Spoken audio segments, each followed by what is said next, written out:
สบายดีสบายดีทุกคนสบายดีพี่น้องที่เข้ามารับชมทุกท่านทั้งผู้อยู่ไกลและอยู่ใกล้เด้อมื้อนี้ก็เป็นมื้อพิเศษเนาะพี่น้องเนาะมื้อนี้บ่าวน้อยแชนแนลหลังจากดำหน้าแล้วแผ่นหนึ่งพี่น้องก็เลยพากันไปอาบน้ำตกตาดหญ้าเสียงคูนเพราะว่าอยู่ไกลกับหน้าของบ่าวน้อยเนาะย่างไปใส่เวลากับประมาณ15นาทีนี่แหละพี่น้องก็ฮอดตาดหญ้าพี่น้องจุดพิกัดแมนอยู่บ้านของห้างเมืองสมัครไส้แขวงอัตตปือซึ่งห่างจากตัวเมือง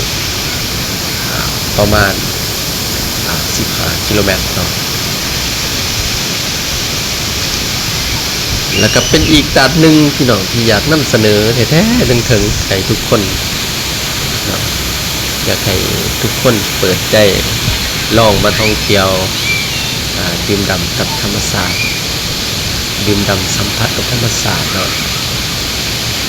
ท่ามกลางบรรยากาศอากาศสดใสปลอดภัยจากสารพิษพี่น้องนี่แหละบรรยากาศก็จะประมาณนี้สบายอากาศสดชื่นแจ่มใสพี่น้องแต่ว่าหน้าตาคนเนี่ยบ่ค่อยสดชื่นปานใดจริงจังกับมันมึนพี่น้องสดชื่นพี่น้องสูดลมหายใจกับอากาศอันบริสุทธิ์พุทธพองเนาะซึ่งย่ำเดือน8กับเป็นบรรยากาศความดีมีสีสันสวยงามอยู่แล้วอยากแนะนำเลยเด้อทุกคนอยากให้มาลิ้นมาท่องมาเที่ยวเนาะ